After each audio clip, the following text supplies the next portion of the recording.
មកមានដឹងអត់ពេលខ្លះមកតែងតែឃើញមានកូនក្រៅនឹងកញ្ចឹងកបោអូនចាកូនក្រៅគឺជាប្រព័ន្ធការពារសរីរាង្គនៅក្នុងខ្លួនរបស់យើងដែលមានស្រាប់ហើយជាទូទៅវានឹងកើតឡើងធំលេចឡើងឲ្យមកឃើញនៅពេលដែលមានមេរោគឆ្លងចូលរាងកាយឧទាហរណ៍ដូចជាមេរោគផ្ដាសាយមេរោគអលិកកមេរោគអលិកជាឬក៏អលិកចៃធ្មេញជាដើមចាហើយជាទូទៅវាអត់មានបង្កដល់ហានិភ័យកូនរបស់ម៉ាក់ទេបើសិនជាករណីម៉ាក់ស្ទាបទៅឃើញវាកលិចកន្លែងអត់ឈឺពេលប៉ះទៅហើយអត់មានក្រហមនៅលើស្បែក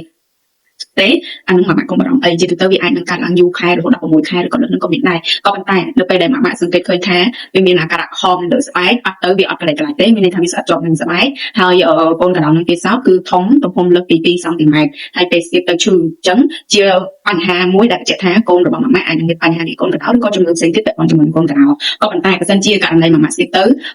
អត់ឈឺទេនៅកន្លែងកន្លាច់ទំហំតូចជាង2សង់ទីម៉ែត្រអត់មានបញ្ហាអីផ្សេងៗបន្ថែមទៀតទេដូច្នេះម៉ាក់កុំបារម្ភម៉ាក់អាចតាមដាននៅផ្ទះបន្តបន្ថែមទៀតបានតែបើសិនជាករណីមានអាការៈខាងលើដូចខ្ញុំរៀបរាប់គឺម៉ាក់ពិនិត្យយកមកតែ